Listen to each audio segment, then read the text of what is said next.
Okay. So the next session is about ethics and AI in the creative business. So I would like to invite Merethe Eckhardt, the EVP Director and Board Member Zetland and other companies, member of CEPEJ and Council of Europe. So thank you for welcoming.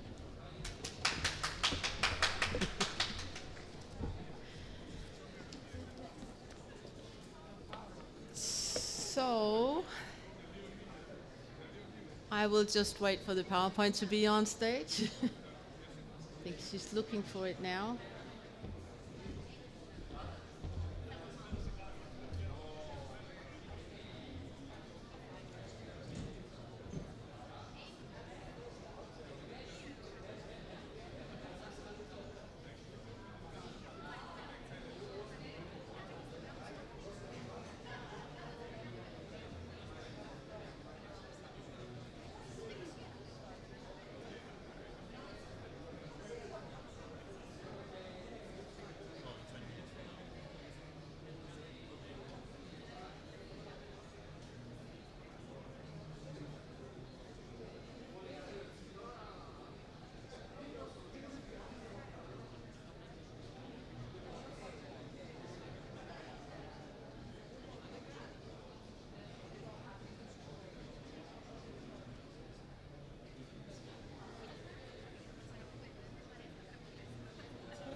Hang in there, Steve. I can't use FaceTime here.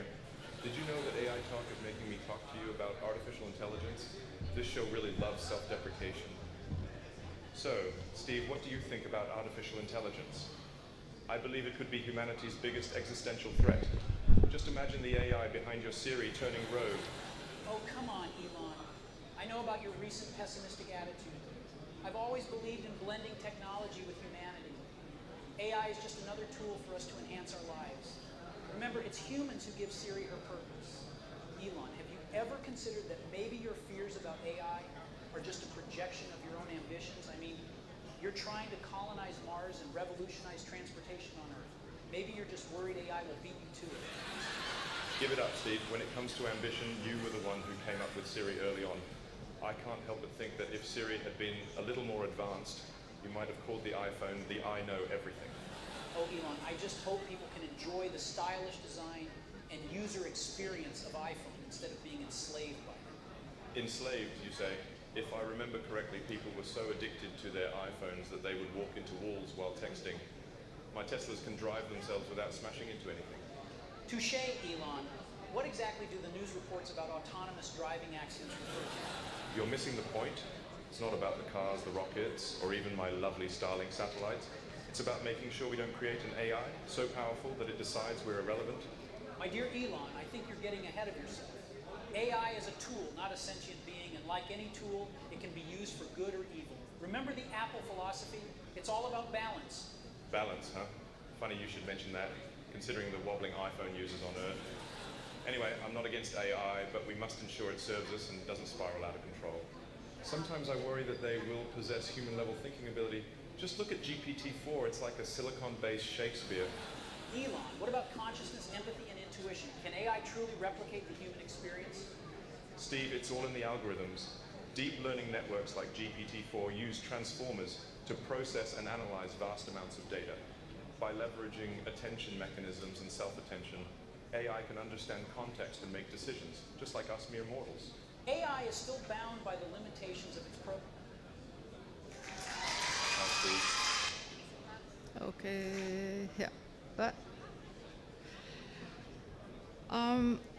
so other way here.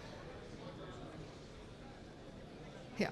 So thank you everyone for having me today. My name is Merethe Eckhardt, and I wanted to start this presentation by just showing you where we are.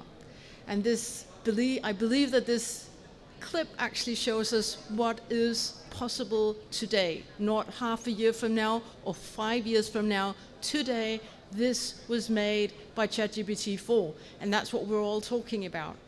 So my name is Merethe Eckhardt. I am a board member of a digital company called Zetland in Denmark, and I also am executive vice president, and I also am a member of the CEPEJ in the European Council, who have written the first, and therefore not the last, charter trying to regulate artificial intelligence.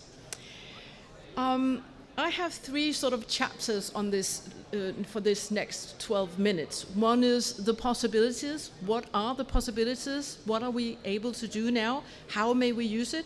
Second one is ethics. How do we think about and go around about ethics? And the third one is a practical example of how we can actually create, use artificial intelligence, enhance it, make it into a good business proposal, and actually also maybe make a product that is really cool. So that's my three chapters. And this is I'm taking you back to 2017. Sophia was made. You can probably recognize the face of her because she was made out of a real person, very wonderful, good-looking actress. She became the first robot to become a natural citizen of Saudi Arabia, and she was designed originally to work on an elderly home. And I'm sure she would have done a fantastic job, weren't it for the fact that she was headhunted, and then she was touring the world ever since, so for everyone to see her. And she was quite amazing. It's her and Tina Turner are the only two persons that I have actually taken a selfie with, because I was so impressed when I met her. So this was the right way. Yes, meet 2021 Chinese TV anchors. In 2021, this was the top of the pop. We were all really amazed that this was at all possible. Now it's possible all the time. A lot of creative businesses are actually using that technology now. There's been conducted a lot of studies showing that if you are user-centric, as we all try to be, we will know now, or we should know, that as an audience, you are a human being. And as a human being, you actually associate a persona with the voice that you choose. So if you go back, remember Nokia and the sound that they made, it was this specific the sound, and we all actually got a little bit nervous about that sound because they hadn't really looked into it before they chose it. So beware. Look into the voice that you choose, because it will make an impact and it will influence the brand that you are trying to establish or you have established and you want to maintain. So beware, because we do, as consumers, as people, associate a persona with the voice that we see, and therefore also establish credibility for the company that we represent or we're going about. So moving to 2023, we have the generative large language models, and they are pre-trained transformers. GPT, remember, it's only 4 months ago that ChatGPT 3 was launched. Now we have ChatGPT 4. It's vast amount of difference. I mean, huge amount of difference between the two versions. So I can only start to begin to think about what the version number 5, 6, 7, or 8 will be like, because it is a vast amount of material that they are trained on. So they are trained on vast material. So what can we do with this? We can do everything. We can then make the movie.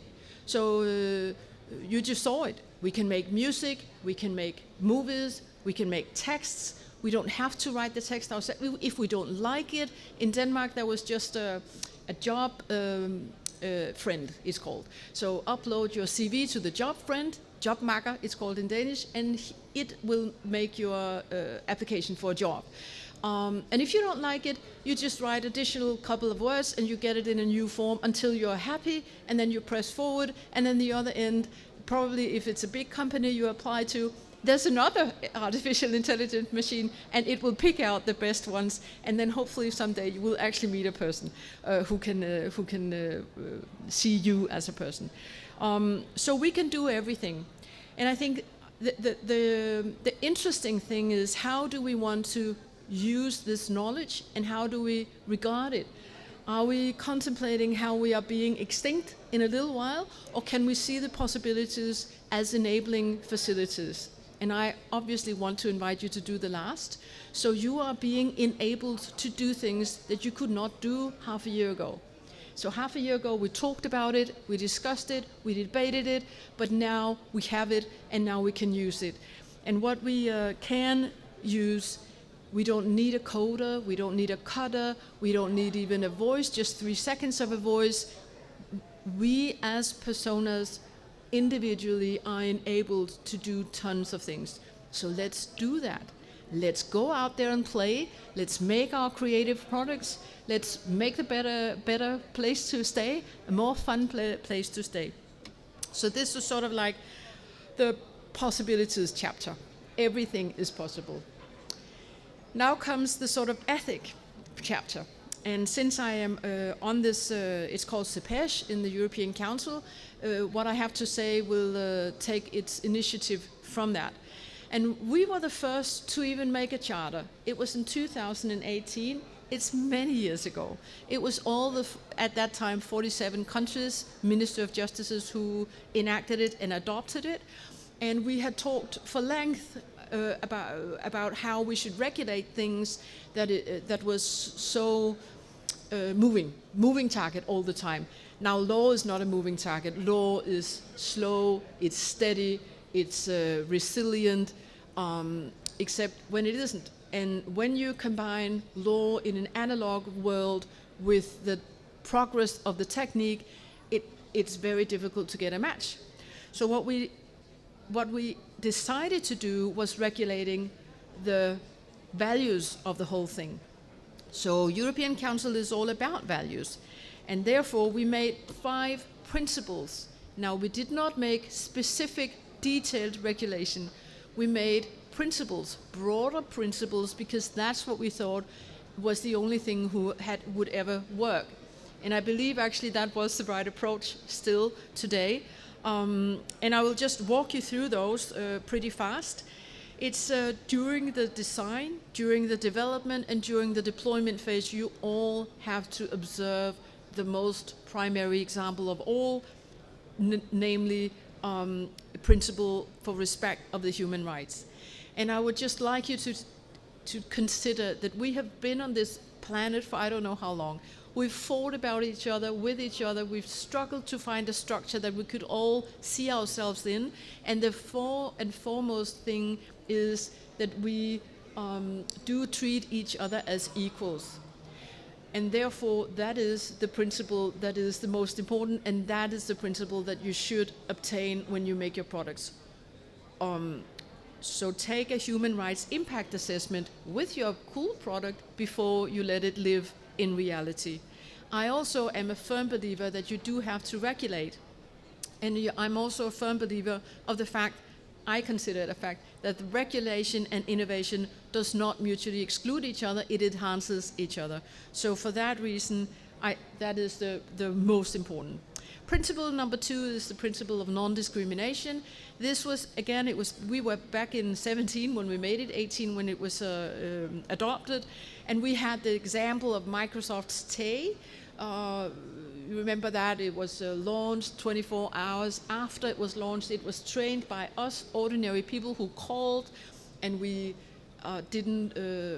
weren't all polite, let me put it that way. So 24 hours after it was launched, TAY was a regulated hate speaker, so they had to take her off the market. At the same time, Amazon made the thing about uploading your resume, and it would pick out the best applicants, and it picked out, and everyone was happy about it, saved a lot of money. Half a year later, a woman said, actually, it's kind of odd, isn't it, that no female ever was invited to a conversation? And that was obviously because what it did was defining how we were going about it in the analog world, and then it was enhancing that, because that's what it does.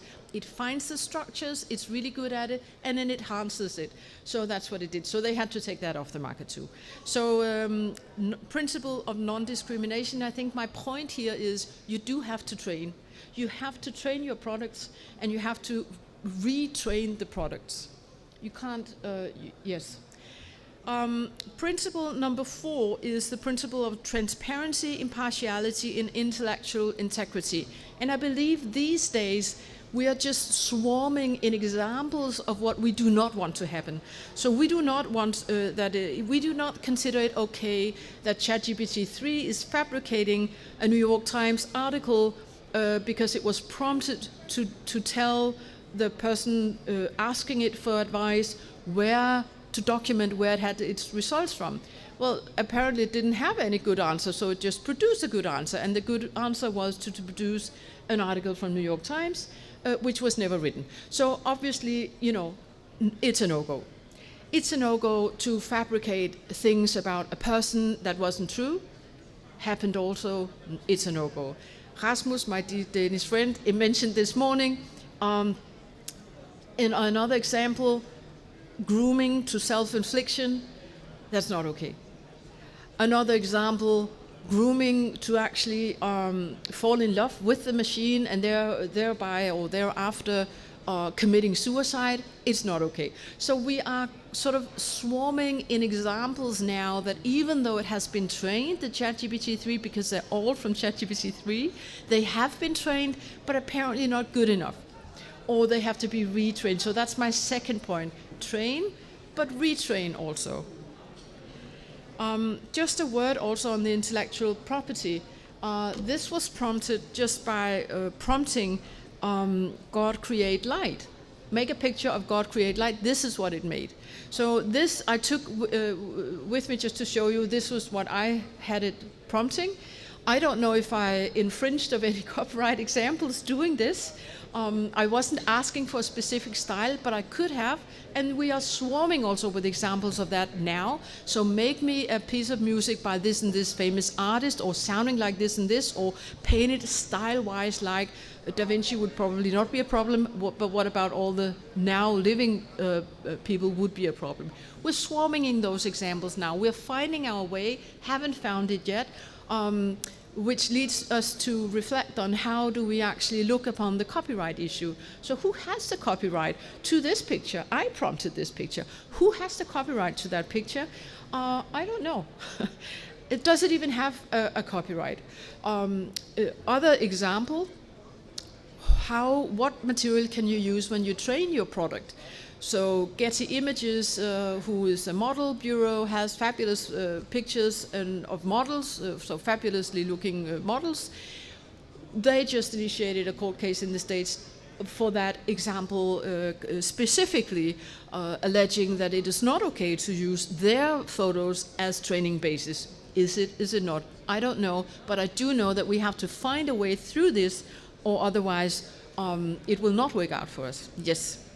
So last chapter is the concrete specific example. You can see the picture here. It's a press conference. If you are a journalist, you will know that how it feels when you go back with your recording and you have to transcribe it. It takes forever, and I have never met a journalist who actually liked doing it. So what Zetland did was creating what is called My Good Tape.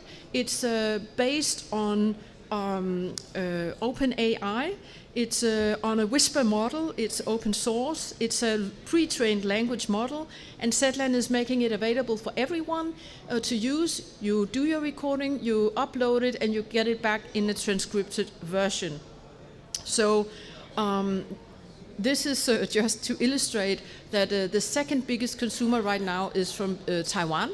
I don't know why. Never any promotion happened, but I don't know why. It's 300,000 transcriptions made in 94 languages, 71,000 unique users. There's 150,000 hours of audio already. And the business proposal is a freemium model, so you can do it one or twice, as I remember, twice a month without paying anything if you are a student or the like. But if you are a professional, obviously you will have to convert it and pay. So that's the business proposal. The servers are in Denmark, so you are all right within the EU, compliant. It's secure, it's safe, it's friendly, and it's insanely fast. And I would really like any of you to use it and try it out and come with good talk back because it's just on the market. So we're still trying, enabling and making it better. But it is a good example of how we can actually provide a good business proposal out of a technical product living on AI.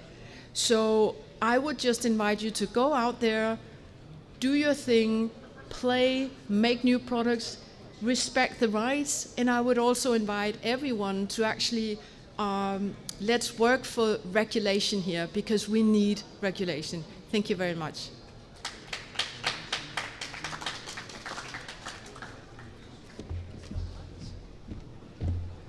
Thank you so much for this presentation. It's very insightful.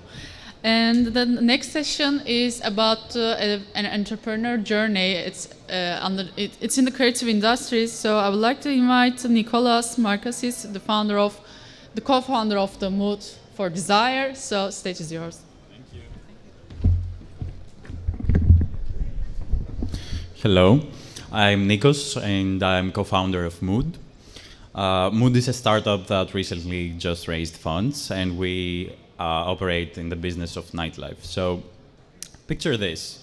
It's Friday night and you're ready to let loose and hit up a club or a bar. Go for a couple drinks maybe. But there's one problem. How do you find the perfect space, the perfect spot that will deliver the vibe you're after, that has the music you like, the vibe you like, the people you like? You could probably call your friends, check Instagram, or just take a chance and hope for the best. Unfortunately, more often than not, this leads to a mediocre night out, a mediocre experience. It's no secret that music has the power to turn an average night to an unforgettable one. So let's take it one step further. What if I told you that you could listen to the music that's playing in clubs and bars and venues around you in real time? This is the world we are creating with Mood. Through our mobile app, you can just scroll and listen to the music that's playing in venues around you in real time and decide where to go based on your mood and based on your vibe. Scrolling through the app is essentially like taking a virtual tour of the city's venues in just 5 minutes before committing to a night out. You're probably wondering how we're making money. Mood captures traffic at the perfect moment, just before users go out to party and consume. And in fact, we target our advertising in a very refined way based on the user's music taste. And this way we optimize targeting for venues, for artists, for nightlife brands. You're probably thinking, okay, this sounds cool, sounds like a cool idea, but is this a business? Well, no, it's kind of a huge business.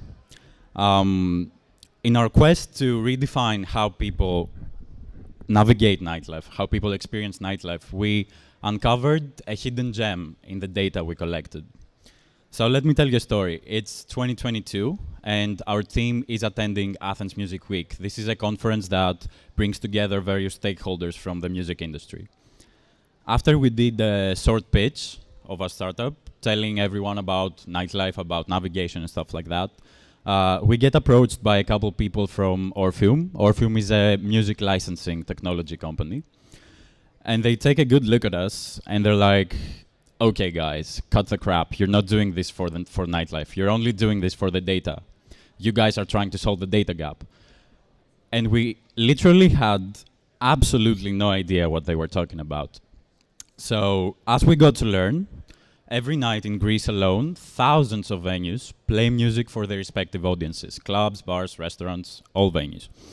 To do so, they purchase every year a music license from collective management organizations, or CMOs for short. This is a two-step process. First, the CMOs collect fees from venues based on objective criteria, such as the venue size or the type, whether it's a club or a restaurant. And then they distribute the money to the artists based on the relative usage of each artist's music in venues. So if you're artist A and your song played 100 times and you're artist B and your song played 10 times, you get 10 times more money. In order for the distribution of royalties to be fair, CMOs need to know what music played where and when. And apparently they don't. In fact, they have absolutely no idea. They are completely in the dark. And usually they resort to arbitrary methods for distributing the royalties, such as using radio statistics as a substitute. As a result, artists, publishers, and labels often receive only a fraction of the revenue they deserve. This is a billion-dollar, decades-old problem that's been haunting the music industry for a very long time, and it's called the data gap. Let me give you an example. In 2021, in Greece, there were collected 10 million euros from Greek venues, and one of the top 5 Greek artists for that year, a rapper that completely dominated nightlife and had hundreds of thousands of people listening and singing his songs. I want to ask you a question. How much money from that 10 million do you think he got, from that $10 million pie? What's your guess? Remember, he's one of the top 5 artists in Greece. What is your guess? Take a guess. Yeah, he made like 500 euros, while other artists that weren't as successful in reaching audience in venues made like 100,000 euros. And that's because they played on the radio and he didn't. So Mood, for the first time in the history of music, has the potential to resolve this issue using our data. And it's the first time that we create an ecosystem that incentivizes everyone to contribute this data: DJs, venues, users, everyone. But royalties is just the beginning. These data have the potential to bring a new era for the music industry, a data-driven revolution. At that moment, during that conference, Athens Music Week, we all understood the greater impact of what we're doing, and that really motivated us to work even harder. That being said, imagine being 24 years old, creating a consumer-facing product in a very complicated market such as the music industry, which is very obscure, and also a product that requires huge economies of scale to be profitable. You can probably guess what all these things have in common. They are great reasons for any investor not to invest in you. As we got to learn, investors, especially in the pre-seed stage, care about one thing above everything else, and that's the team. That's the team behind the business. In our case, there was one major concern with the team: the fact that we were all 24 years old. Age was a major barrier in the eyes of our investors. So we worked really, really hard to prove that we can deliver, that we have the execution capabilities that are needed. And we did that by delivering products and iterations with a very, very short time to market. So within a couple months, we essentially gave them a free trial, a demo of what they can expect from our future performance. That being said, from our point of view, age was not an obstacle to begin with. In fact, it was one of our greatest advantages. It brought us really, really close to the struggles of nightlife because we are out every day partying. By being young and immersed in this industry, we were able to empathize with the challenges of our target market. And we made sure to communicate how this advantage enabled us to design a product that truly resonates with our users. Now, if the team is the number one thing that investors look for in a pre-seed startup, number two is the market. Pre-seed investors are not in this game to make two or three times their money. They're in this game to make 20 times their money or 50 times their money. And to do that, you need a huge market. In our case, this was not a problem because whenever we mentioned royalties or copyright, the first thing they thought was, okay, this is huge. But what they thought directly after that was, wait, how are these 5 kids going to navigate a market as complex and as obscure as the music industry, with lots of corruption, lots of under-the-table stuff? And to tackle this concern, we had no other option than to be totally transparent and say, okay, guys, look, we're not music industry experts. We don't know this business from the inside out. And we can't make any promises about how or when exactly we're going to monetize this data. What we can promise is that we're going to make it a priority to find the right people, the right advisors, to guide us in this journey. And we're very happy to say that we have indeed done that. We have onboarded around 5 people that are experts in the music industry, experts with royalties, know music licensing and venue relations very, very well. And this was one of the very crucial factors that led to us successfully closing our financing round. Thank you. If you have any questions, of course. Yeah.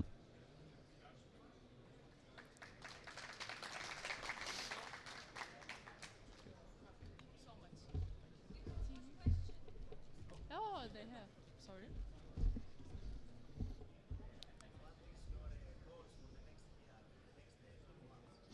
Okay, so very good question. The money that we raised, sorry? Oh yeah, sorry. The question was, what's the plan for the next 12 months, essentially?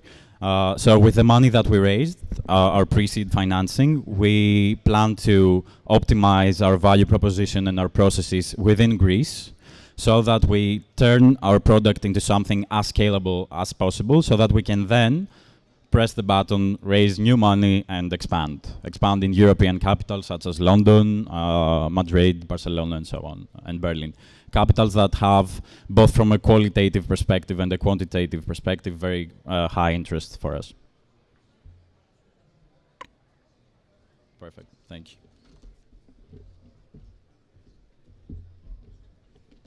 You're really tall.